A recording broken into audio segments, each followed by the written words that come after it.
right, feels like the movie's about to start after that, doesn't it? Well, good to see you guys. My name's Chris. Good to be one of the pastors around here. So welcome to Doxa Deo Church. I need to know how many of you in the room you love, and just be honest, you're in church. How many of you in the room, you love yard sales or thrift shops or anything where you've got to act like you own an item before it's actually yours, and you speak to the person as if it's your item, but it's actually still there. So I think the Where You Been store fits in that category for the cult following that now has. Facebook Marketplace for the passive-aggressive yard shoppers or yard sellers. So if you are in that hemisphere where you would say, I love that, like the thrill of the deal, the thrill of the negotiation while your spouse or your children are hiding in the car because it's so uncomfortable for them because they're introverts or they're like, just pay the extra 50 cents, right? How many of you are in that category of the yard seller or the thrift shopper? You know it.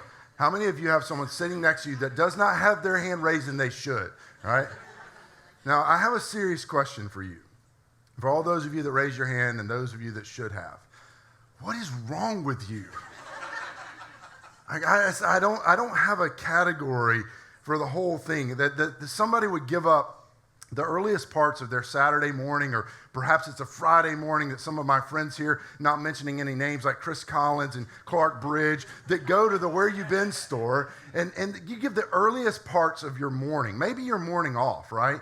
And you go and you hustle a deal like it's somebody else's old stuff. Like the whole thing is just bizarre. You're like, but I got a whole bedroom suit for $15, right? So I got introduced to this whole thing the hard way. I didn't know there was rules to this game. You guys know this is like a whole subculture. Like people are serious about this business. Like there's whole networks of like, I think it's a pyramid scheme at the end of the day, the yard sale thing, but there's whole groups of people and mechanisms and ways that you communicate about it. And they all know, like, it's like, how did you know where I live? I put one yard sale sign up and you're from like you're from Tennessee, welcome to my yard. But there's a whole thing I didn't know about. And so the first house that my wife and I owned in Charlotte, we did a yard sale. So we put all the stuff out the night before, put some tarps over it. That was problem one. Put all the stuff out, tarps over it, went to bed. I woke up at some ungodly hour. It was still dark outside with someone beating on my door. I don't wake up, like any of you like wake up and you're like, what hemisphere am I in? I'm one of those like, until I've had a cup of coffee, it's just game is off. And so I woke up and I'm like, I started stumbling through. I thought there was a robber because, as you know, all robbers knock before they enter. And so I stumble out, and there's this very angry human. This lady standing at my door, and she's frustrated at my lack of Chick-fil-A customer service value at this moment. And I'm thinking, I don't even know what city I'm in right now. I'm just opening the door. She's like, "Are you having a yard sale or not?" I'm like, well, I'm kind of rethinking it right now. I'm like, no, I just have a bunch of stuff in my yard, ma'am. So I walk out in my pajamas. It's still dark. I don't know if I mentioned that. I haven't had coffee. And she mills around. I take all the tarps off. She mills around for several minutes. And here's the kicker. She didn't buy anything. And then she just left. And I'm like, but then I was just wide awake. I'm like, all right, well, here goes my Saturday. This is how it's going to go.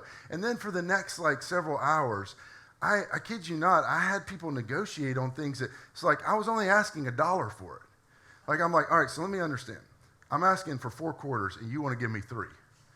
Why don't I just give you a quarter and you can just leave my yard and everybody will be happy, right?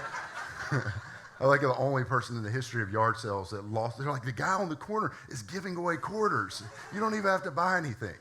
So this entire subculture is a very real thing. Some of you know about it. You've been a part of it. You understand it. But at the end of this one day that we were doing this yard sale, something happened. We had an encounter, my wife and I, and met a couple and had this conversation that I will never, ever forget. We score big, and every once in a while you score big at a yard sale where someone comes up and they were buying for a child that was the age that my son were getting rid of all of his stuff, and they're like, we will take all of it. I'm like, good, because I'd like to close shop early. I've been up since 4 a.m., right? So all of our stuff they were buying, and it made me curious. I said, well, tell me about tell me the story. And they said, well, we're foster parents. And they began to tell the story, and again, I will never forget. I still, if I ever drive by that old house in Charlotte, I still think about this story. said, well, here's the story. We're fostering this young man, and they just began to break into tears.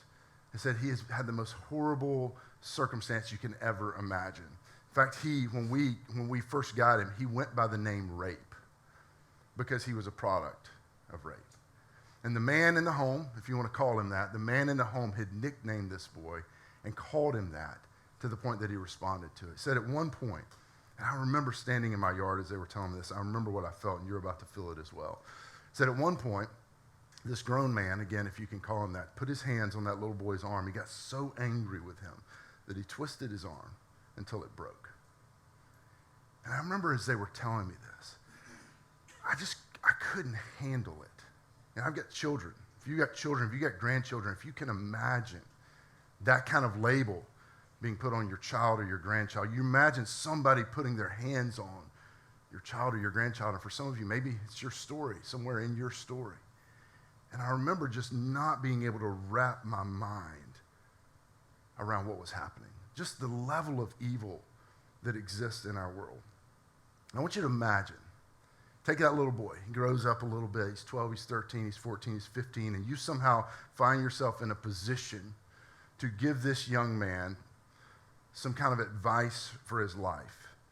And I want you to imagine that you look this little boy who's been nicknamed Rape as a young man, whose arm was twisted until it was broken by some man that wasn't his father that lived in his home. I want you to imagine that you're in a moment where you give him advice, and you look him in the eyes and you say, here, listen, I know this is going to be hard to hear, but the best course of action for your life is to forgive that man. It doesn't feel like enough, does it? Can you imagine being you? Can you imagine being on the other side of you as you deliver that advice? Yet, in many ways, that is the message of Christianity.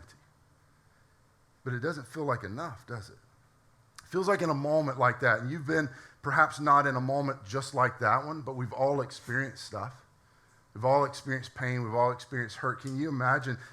Think about your story. Think about the story of someone you know. Think about this story that I just shared. In a moment like that, sometimes, isn't it true that forgiveness just doesn't feel like it's heavy enough? It feels like someone's going to get away with it. It feels like it doesn't solve what needs to be solved. It feels like there's an inequity. You're like, so, wait. Can you imagine what this sounds like?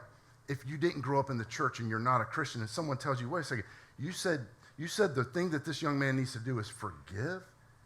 It doesn't feel like enough. It feels like there's something left that needs to be done. There's an inequity in that reality. And I remember as I was standing there in my yard, already weirded out by the whole yard sale thing, hearing this story, my first instinct when I heard that boy's story was not to pray, certainly was not to forgive. It was to find out where that man lived. And I think there's something in us that if I were to say today to you, like, man, if your world just lacks peace, maybe we know the world lacks peace, but what about your personal world? And maybe not in this moment, maybe you're in a good season, but at some point in the past, I promise it'll happen at some point in the future when your world is in pieces or you're lacking peace. And we speak into that and say, hey, you need to forgive. If we were to say to you, the answer to the lack of peace is that you pursue forgiveness, there will be a tendency in all of us to go, but that doesn't feel like enough. And here's the deal. Well, that may not be your story. Your story may not be that extreme. Maybe your story is more extreme. I sat with people this week, my wife and I, and we heard some extreme stories. People that sit in the seats around you every single week, some extreme stories. Maybe that's not your story. Maybe it's not as bad. Maybe it's worse. But there has been a time in your life where you were wronged, where you were cheated, where someone lied to you, where someone stole from you, where someone took credit for an idea that was yours, where they gave you credit for something that you didn't do and you lost your job for it, or you lost the promotion. Someone treated you unfairly. Someone wove a narrative about you that was like close, but it was just far enough off that it really messed up your journey. Something happened in your relationship with your parents. Something happened in your relationship with your kids. And if you had to say it out loud, you would say your trust was broken and someone hurt you. It's a part of human nature, right? And it's a part of humanity, and it's a part of life. At some point, if you live long enough, you will be hurt. And we know, maybe you've heard this before, but hurt people tend to hurt people. And some of us sit in this room today with hurt, and some of it's as fresh as a week ago, some of it's two years ago, some of it's from your lifetime ago as you were a child. We sit here with hurt, and we don't know what to do with it. And wouldn't you agree that when you think of whoever they is, whoever the they is in your life, whatever they, whether it's a corporate they, a group of people, maybe it's the church. I hear this a lot in culture now. It's just, I'm hurt by the church. Whoever it is, whether it's an individual or a group of people, whoever the they is that hurt you, wouldn't you agree that what they did in some way shaped you? Like it changes the way you respond the next time around when that same situation comes up. You're way more hesitant. You were in a relationship, you got hurt, and now you're guarded at every turn. Wouldn't you agree that in some way the hurt in your life shapes you? And wouldn't you agree with this as well? That how we respond, you and I include myself in this, how we respond to hurt in many ways shapes us as well. One of my seminary professors told me one time, he said, Chris, he said, if you preach out of your weakness, you'll never run out of material. So I don't preach today from a position of strength to go, hey guys, let me tell you how Chris and Angie Brown have figured this out. But I speak today from a posture of just, this is a journey. This is a journey that my wife and I have been on for years, and some days better than others. But somewhere, somehow, you find yourself in the midst of this journey as well. And I think if we're honest, holding a grudge is a guilty pleasure. Like, isn't it true? Like that sometimes just having that conversation in your head with your boss that you're not actually going to have with them, you just feel better for a moment. You just tell them off in your mind. Those conversations you have in your mind with your ex because they're getting your kids to rally against you, and the conversation you have in your mind with that person who stole your childhood or with the person who's in the other political party, the other one. You're not going to say it to them. Well, some of you are like, no, I actually said it to them, right? But there's something about holding a grudge, like having these conversations in our mind that is a bit of a guilty pleasure. But let me ask you this, and I just want you to think about it. How's it working out? I mean, are you any better when you hold on to the grudge? Does it make your life better? 5 years from now, are you more satisfied?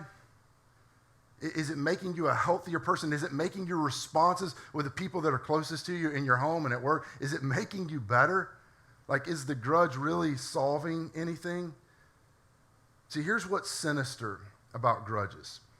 The longer you hold it, being a grudge, the longer it holds you. Like, it's this mutual relationship.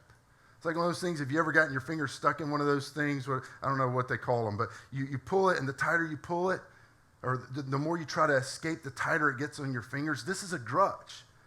The tighter you hold on to it, the longer you hold on to it, the longer it holds on to you, and the deeper you hold it, the deeper it holds you. And it may feel like a little guilty pleasure, like, man, I told him off in my mind, but it's not helping you. St. Augustine said it this way. He said, bitterness is like drinking poison and hoping that someone else dies. It feels good for a moment. You think, oh, I'm really going to show them, but it really hurts you. Here's what we eventually realize, every single one of us. At some point in your life, and some of you are there, and it's funny, some of us have learned it, and we still try to employ the idea of bitterness or a grudge or holding on to it. But here's what you'll learn. At some point, we'll all learn or relearn that the person that the grudge that we hold is hurting is not the person we're holding the grudge against. It is the person that's holding the grudge. And that's what St. Augustine was getting at. When we hold on to stuff, it holds on to us. And let me just say this. As long as you and I are chained to the past, weeks, months, years, doesn't matter. As long as we're chained to the past, it will alter your future. That's just a reality. Now, let me just say this, and I want to share a couple things with you. For some of you, again, this is as fresh as last year. You're like, Chris, but if you knew my story. For some of you, this is as fresh as last month or last week. You're like, Chris, if you could hear what I'm dealing with. So even if what I say today sounds oversimplistic and you're like, man, that's a really good idea, but I don't know if I can get there, I want you to hold on to it. And I want you to start to take steps in this direction. And here's what I would say. There is a different reality that's better. Something that will bring peace in the midst of our life or our world being in pieces. Now, I want to show you this image. This image is an image of what is one of the most recognizable symbols, if not the most recognizable symbol in the world. But in this symbol, we learn how to have peace when our world or the world is in pieces. And it's simple. It's in the simple word forgiveness. So here's what I would propose to you. Forgiveness works better than a grudge. I know it sounds simple. And you say, yeah, but Chris, if you knew my story, and if I could just take 30 minutes or an hour after service and share with you my story, it'd be similar to telling the little boy whose name was Ray that he just must forgive. And Chris, it's not that simple. It's more complicated than that. This is a really good Bible lesson. This is a really good idea. But Chris, if you knew what my story really was, if you knew how I was really treated at work, if you really knew, then you would know that this is oversimplistic. And I'm going to wrap up today with a story that I hope will give you hope that every single one of us, regardless of what your story is, that you can lean into this reality of forgiveness. Now, when we look at the cross, most modern depictions of the cross, especially if you think about the cross of Jesus, they show the cross 10, 15, sometimes even 20 feet off the ground, like they're way up high. But in reality, most Roman crosses were just a few feet off the ground. And the reason that they were a few feet off the ground was because the Romans, they had mastered torture, but not just physical, psychological. They wanted people to walk past the person on the cross, look eye to eye with them, the shame of taking the humanness out away from this person. They wanted people to see it, feel it, experience it. And in that moment of the crucifixion, the Roman government, the Roman kingdom was sending a message: don't mess with Rome. Because if you do, this will be your fate. But on the cross of Jesus, Rome wasn't the only one that was sending a message. They weren't the only kingdom that was sending a message. The kingdom of Jesus on that day was sending a message as well. The kingdom of God, through the person of Jesus, was sending a message. And there's this powerful reality. There's people, and I've seen this, I've experienced this in my own life. Some of you have experienced this. Some of you will experience this, that when people come face to face with the beaten, tortured, eventually resurrected Savior, Jesus, when you come face to face with him, it changes everything. You never forget what you experience. You never forget who you experience, and it changes you and everything from that point forward. You will never be the same. See, when you experience, and when I experience the power of the cross, when we experience the power of grace, when we experience the power of forgiveness, when we experience the power of salvation, when you experience all of those things, it's not just that you experience it, you now become a conduit through which others will experience it. And the thing that we learn from the cross, if I could sum it up, the most significant thing that we learn from the cross is the reality that forgiven people forgive people. That's the first step. Forgiven people forgive people. That is the message of the cross. So I want to read a couple verses today. Jesus inspired a guy named Paul. And when I say inspired, that's a very subtle way to put it. Paul had an encounter with the resurrected Jesus. He looked face to face with the resurrected Jesus. He saw this reality. He was a hater of the church. You should read his story at some point. He became one of the greatest followers and builders of the church. But his encounter with Jesus shaped him and changed him. He had been in charge of having Christians arrested. He had overseen them being killed. And so this man now stood in a place where he was building the very thing he tried to destroy. And Jesus and the cross and what he experienced inspired Paul to write these words. In Romans chapter 12, as Paul is writing to the Christians in Rome, starting at verse 17, this is what he says. He says, "Do not repay anyone evil for evil." Now, let me just stop and say, I appreciate the fact that Paul doesn't just put flowers and roses and nice smells around this. He says, look, he's not saying that evil doesn't exist. You only have to exist in this world for 10 minutes to know that it's real. He's not saying that evil doesn't exist. He is saying there is a pathway through it. He says, do not repay anyone evil for evil, the evil that actually exists in our world. And he goes on. He says, be careful to do what is right in the eyes of everyone. And then I love that he says this, if it is possible. meaning that sometimes it's not possible. If it is possible, as far as it depends on you. Paul's saying, hey, you can't control everyone around you, but guess what? You can control you. You can control your responses by the power of God, especially once you've looked into the cross and you have received forgiveness. You now can dispense something that may not make sense to anyone else in the world, and it may not change them. That's not up to you. But he's saying you can control you. If it is possible, be careful to do what is right in the eyes of everyone. If it is possible, as far as it depends on you. And then he says this phrase, live at peace with everyone. Now that little phrase, live at peace, literally means to live in the condition of peace. And moms, I just want you to hear me say this. This is how we know that Paul did not have any children, right? Live in the condition of peace. He's saying there can be a perpetual state when there's chaos, because he's already acknowledged there's evil. I'm not saying that's going away, but in the midst of evil, in the midst of chaos around you, you can now somehow live in a condition of peace. It's really, really interesting. One of the things that Paul talks about in another place in Romans, he says that we're supposed to be ministers of reconciliation. This is just a big word that means that our primary thing is to restore broken relationships. That's what reconciliation is. When he says it, he says, hey, two types of things. We're going to restore broken relationships with other people, restore broken relationship with God because of Jesus and what he has done. We're to be ministers of reconciliation. That's plan A. But he's saying you can't always restore the broken relationship. In this little construct, it's interesting, and I don't have time really to dive into it. Paul's using what is more of a business construct. He's talking about this idea of he's hinting at this idea of a business partnership. He's saying, hey, there may be a time where wrong is done to you. Someone cheats you, someone steals from you, and you don't have to be a doormat. That's not what Paul is saying. He's saying there may be a time where the nature of the partnership changes forever because the damage is so great that has been done that it changes the nature of the partnership. It may change the nature of the relationship.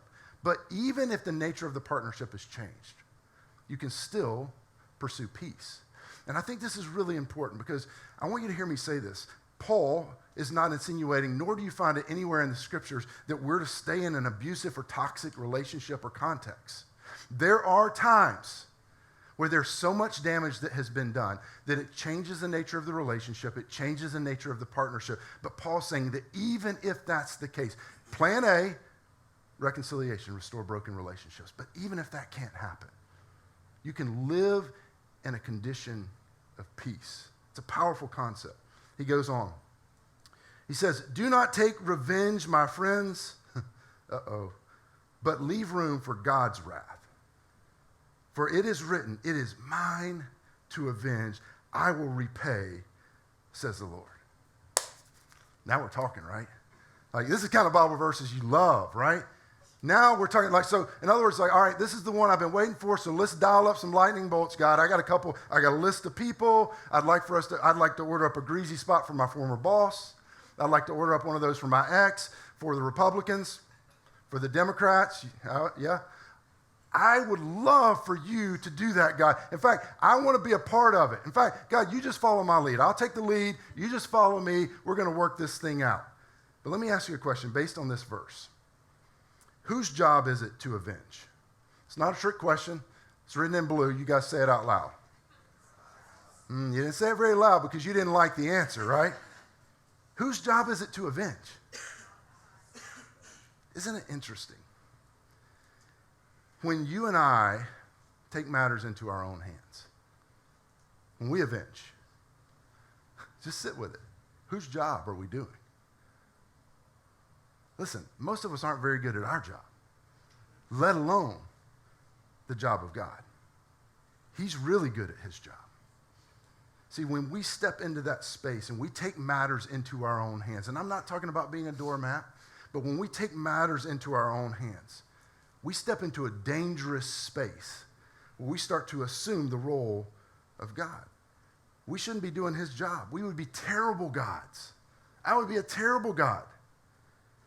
Come on, listen, isn't it true, if we're honest, that sometimes the reason that we don't forgive people, sometimes the reason that we hold on to a grudge is because it feels like they're getting off the hook too easy. That Christian stuff feels soft. I'm supposed to forgive them? Chris, again, let's give me 5 minutes. Let me tell you what they did, and you will say, oh yeah, except for them. Isn't it true that sometimes the reason we don't want to extend forgiveness is because it feels like, but they never said they were sorry. They didn't change their behavior. And God said, no, no, no. Paul says this on his behalf. No, no, no. Listen, guys, that is above your pay grade. That is not your job. Here's what Paul is saying, and this is God-inspired. This is because of his encounter with the resurrected Jesus. What he's saying, our job, my job, is forgiveness. It's forgiving. That's our job. God would say, my job is avenging. And he is way better at his job than we are. And let me just tell you why this is not emotionally satisfying. Because God doesn't work on our timelines. He didn't ask you. You wanted it to happen tomorrow. You wanted it to happen last week, next week. And here's the thing. It may not happen in your lifetime. It may not happen in your view. But God is God and we are not. Our job, Paul says, to step into forgiveness. And when you do this, when I do this, this is the secret to being at peace when your world or the world is in pieces. It is not our job to solve all of it. It's to forgive. Chris, they hurt me. I know. Chris, it broke me. I know. God is better at his job than we are. When we forgive people, it releases us. The crazy reality in all of this is it just feels so simplistic that it couldn't work. But I dare you to try it, to lean into this reality of forgiveness. And I'll tell you from my experience, sometimes it's not once. Sometimes I've got to bring the same person's name or the same situation back over and over and over again to release it again because I took a hold of it again. He continues. I so badly right here in this moment want to make a joke about God being the strongest avenger, but that'd be an inappropriate dad joke that I'll just slid it in there anyway. This whole thing's freeing. Verse 20, he continues. He says, on the contrary. In other words, what I'm about to say next is probably not intuitive. He says, on the contrary, if your enemy is hurt, the one that's hurt you, is hungry, then feed them. If he's thirsty, give him something to drink. In doing this, you will heap burning coals on his head. Some of you are like, see, now I'm really liking this guy, Paul. I don't know what other stuff he wrote, but I'm going to read it. See, that's what we want, right? Now, in true context, this verse probably doesn't mean what you think it means, but I don't want you to miss what Paul is saying. Paul is saying forgiveness is aggressive. This is not passive. This isn't the soft Christians going, oh, just forgive and you take advantage. Paul's saying, no, forgiveness is aggressive. It is breaking chains, not theirs, yours. It is releasing you in ways that you don't even know you're locked up. Breaks chains that have been around you since you were a child, since that marriage ended, since you lost the job, since they said that thing about you, whatever it is, it breaks chains. And Paul is saying, this is not passive. This is an aggressive thing, and it moves in, and it shatters something, and it brings peace in the midst of a place and a reality where peace would never be present. He ties it all together in verse 21. He says this, he says, do not be overcome by evil. In other words, don't be overcome by holding on to a grudge. Don't be overcome by trying to avenge yourself. It's not going to work out. It says, don't be overcome by evil, but overcome evil with good. How? By forgiving. By stepping forward and taking hold of the thing that is our job. Forgive. It's a powerful reality. I want to go back to this. This idea of overcome is just key. See, when you and I try to be our own avengers, when we try to take care of it on our own, what ends up happening is we never overcome it. We just drag it to the next season, and we drag it to the next season. And one day something happens in a relationship, and they say, it seems like you're really angry about the bag of groceries, and it's not really about the bag of groceries. It's not really about the traffic on 485. It's that you've dragged it from season to season to season. And you've never been able to overcome. Remember, the thing we started with, the longer you hold the grudge, the longer it holds you. The deeper you hold the grudge, the deeper it holds you. If I could sum up Paul's words, there's 4 simple words that sum up all of what he's saying, and it's the words embrace, forgive, allow, and overcome. I want to walk through them. The first one is this. Paul says in this passage, you got to embrace God's forgiveness of you. Listen, you're forgiven. I'm forgiven, not because we deserve it, because Jesus did something that we couldn't do for ourselves. This is the power of the cross. See, this is a huge reality. When we embrace God's forgiveness of ourselves, you are forgiven. Listen, I want you just for a moment, revel in that. Forgiveness has been extended to you and to me that we did nothing to earn, that we could do nothing to deserve, and it's fully available to us. And here's the deal. For some of us, the person we have the most difficult time forgiving is ourselves. He's like, no, I did it to myself, or I did it to other people. I hurt people. If a righteous and holy God can forgive you, you can forgive yourself. This is a powerful dynamic to embrace forgiveness. The second one is you forgive. You embrace forgiveness, then you forgive, because forgiven people forgive people. And just remind yourself of the cross. When the hurt is done, just remind yourself of the cross and remind yourself of what is God's role in yours. The third one is this: allow God to avenge you. It's his job, not yours. It's not very emotionally satisfying sometimes. Listen, it's happened to my wife and I many times through the years, where there's something that was said, and it's like, no, I didn't say that. No, I didn't do that. And so many times I've gotten this whisper in my heart and my mind that I could just know God was saying, Chris, let me handle it. You just stay focused. You let me handle it. Let me do my part. I will work it out. And I've seen so many times that God works it out. And then the fourth thing is this, and the last one really is a result of the first 3. It's overcome evil with good. It's not something you do. It's really a result of the first 3. When you embrace God's forgiveness of you, when you forgive because forgiven people forgive, and when you allow God to avenge you, the result is you overcome evil with good. You live in a way that no one else in this world lives. You overcome evil with good. Now let me just say what, if I was sitting listening to me, I would think. You say, yeah, that sounds really great, and I'm sure that works in preacher world. Like, that's good, but I have a real job. I mean, that's cool that you have you talk for 30 minutes or 40 minutes every week. But I have a real job and real pains. I have stuff that happens. Chris, this is not real. I don't have like junior high pain in my life. I have some real big league pain, some real stuff that affected my life. It affected my relationships with my kids, my parents, my people around me. It's real stuff. If you knew my story, Chris, you would know it's not really that simple. I want to close with a story that some of you are familiar with. It's the story of Louis Zamperini. There was a book written about his life called Unbroken that was eventually made into a movie. Some of you have seen it. If not, you should watch it. But he was a great American runner. 1936 Olympics in Berlin.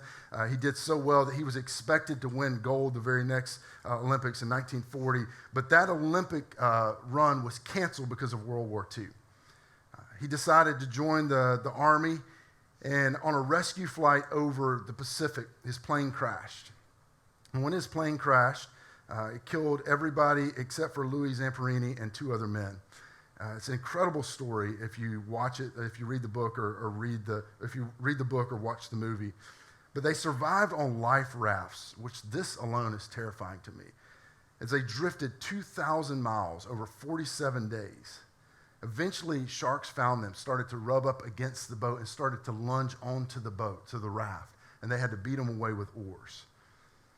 He said one night, this is Louis talking about this, he said one night, floating in the dark of the Pacific Ocean, he said he looked up to the stars in heaven and he said, God, if you're really out there, if you get me out of this, I'll give you my life. On day 47, they were captured by the Japanese Navy, and what he would go through in the next 2 years would make the previous 47 days look like a walk in the park. He was severely beaten. He was tortured. The conditions were just beyond imaginable. It's hard to even read what happened. But of all the men that beat him, there was one that stood out. His name was Matsushiro Watanabe. He was known as the Bird. And at some point, he found out who this man, Louis Zamperini, was, that he was the famous American runner. This guy, Watanabe, ended up being one of the top 40 war criminals, both in the U.S. and Japanese for the U.S. and Japanese governments after the war, for the things, war crimes, all the things that he committed, all the things that he did. It was just horrific. But when he found out who Louis was, the famous Olympic runner for the U.S. He took all of his wrath, and his men took all of their wrath towards the U.S., and they aimed it at Louis, and they beat him in unimaginable ways. He said one day he commanded another prisoner to stand up and to punch him in the face over and over again. He said another day he made Louis stand up and he whipped a belt buckle into his face. He said he fell to the ground with a cracked skull. They stood him up, cleaned him off, and they did it again. He said for 2 years, this was the everyday reality. He said finally he couldn't take it anymore. He just had all he could take, and he made a plot to kill this man. But one day, just shortly after that, he was outside and an American plane flew over, and he thought maybe this is a sign that the war's ending. And sure enough, soon after that, the war ended and he was rescued. He returned to Torrance, California. He meets a beautiful lady. He gets married and he tries to start his life over. But here's the problem. While he had been removed from the war was still raging inside of him, as you can imagine. He said what had been done to him caused him unimaginable anger, the kind that most of us would never understand. He said he turned to alcohol, devastated his marriage, and he ended up in a complete downward spiral. He said his wife came to him, 1949, said there's a young evangelist in L.A. that everyone's talking about, this young guy named Billy Graham. He said, will you go? This is his wife. She says, will you go with me to this? And he said, I don't believe in God and I don't want to go. He said, but my wife was very persuasive, so I ended up at the revival service. He said, I went, but I didn't enjoy it, which I personally as a pastor take comfort in because he was talking about Billy Graham, right? Said, she begged him, give it one more night. Will you just come one more night? He said, I agreed. He said, but here's the deal. When the preacher says, let us pray, I'm leaving. He said he stood there through the whole thing. Billy Graham said, let us pray. He said, I kept my word. I stood up to leave. And as I was leaving, he said, my mind went back to floating on that raft when I said to God, if you will save me, if you'll get me out of this, I'll give you the rest of my life. And he said, and before my feet had gotten permission from my heart and my mind, he said, I turned around and I walked back down the aisle. And I put my faith in Jesus that day. And it's interesting. I want to put this image of the cross back up. When he walked down that aisle, this is what he walked towards. He walked towards forgiveness. He embraced the reality of forgiveness. And as you embrace the reality of forgiveness, it begins to change you, and it began to change him because forgiven people forgive people. Here's what he said. He said he began to overcome evil with good. This is his words. In an interview, he said from the end of the war up until that moment, he'd had nightmares every single night. But the night that he put his faith in Jesus and received the forgiveness of Jesus, he said he never had another nightmare the rest of his life.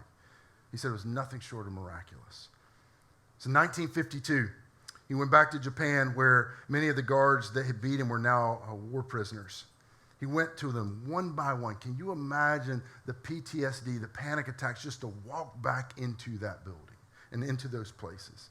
He went to them one by one to tell them, listen to this, that he had been forgiven and that he forgives them.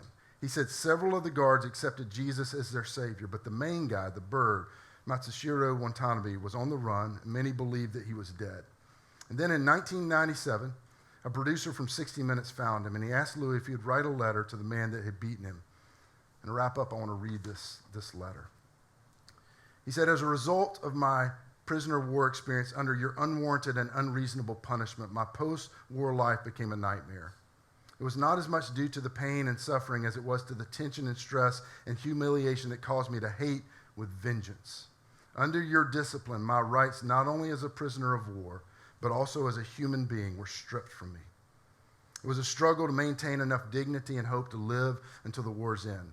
The post-war nightmares caused my life to crumble, but thanks to a confrontation with God through the evangelist Billy Graham, I committed my life to Christ. Love, listen to this, love has replaced the hate I had for you.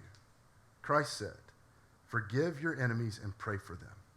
As you probably know, I returned to Japan in 1952 and was graciously allowed to address all the Japanese war criminals at Sugamo prison.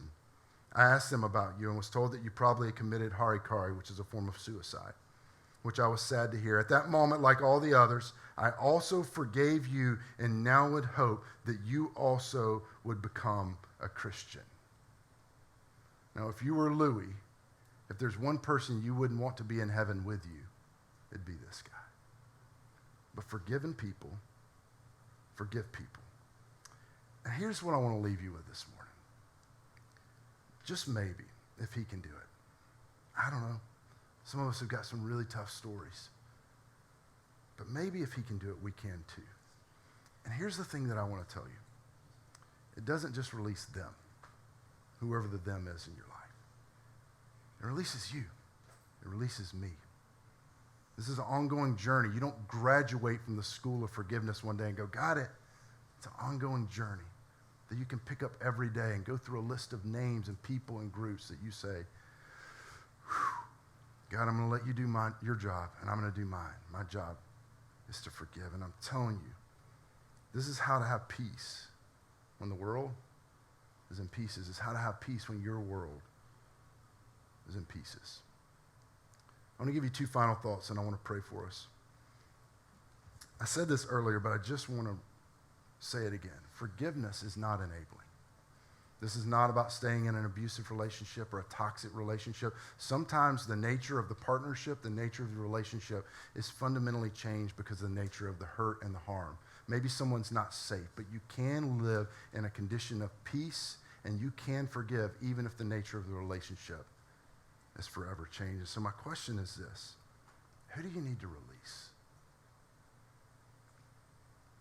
My guess is a couple names came to mind. I think about all the people that I hear that are deconstructing from the church. It's never about Jesus. It's always about something they experience with the church. Maybe you need to forgive the church. Maybe you need to forgive your ex. Maybe you need to forgive that person that just cut you out at the moment where you needed them the most. Who do you need to forgive? The deeper you hold the grudge, the deeper it will hold you. So start the process. Hearing today's message will do nothing. Doing something with it will do something. Maybe you need to write a letter. Maybe you need to send a text. Maybe you need to make a phone call. Who's the person? What do you need to do? And the second thing is this. If forgiven people forgive people, let me ask you this question.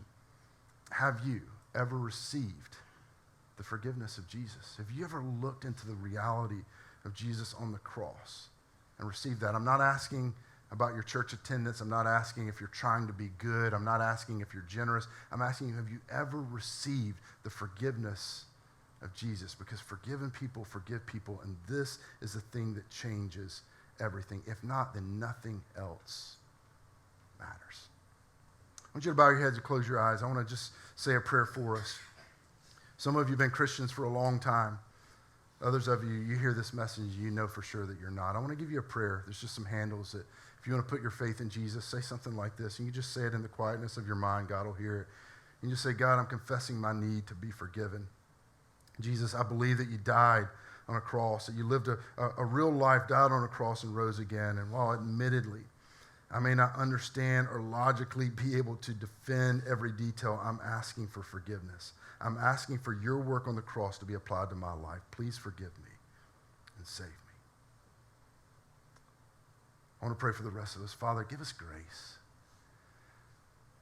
I just pray for every one of us that feel, even as I'm saying this, yeah, but, it doesn't feel like enough. Give us the grace to just try for a few moments, a few weeks, a few months to do our job, to forgive, to receive, to embrace forgiveness, but then to extend it to others. And God, I pray that you would do what you alone can do. Change the way we see people and bring peace to the world that's in pieces and to our worlds that are in pieces. We ask all this in the precious and the matchless name of Jesus.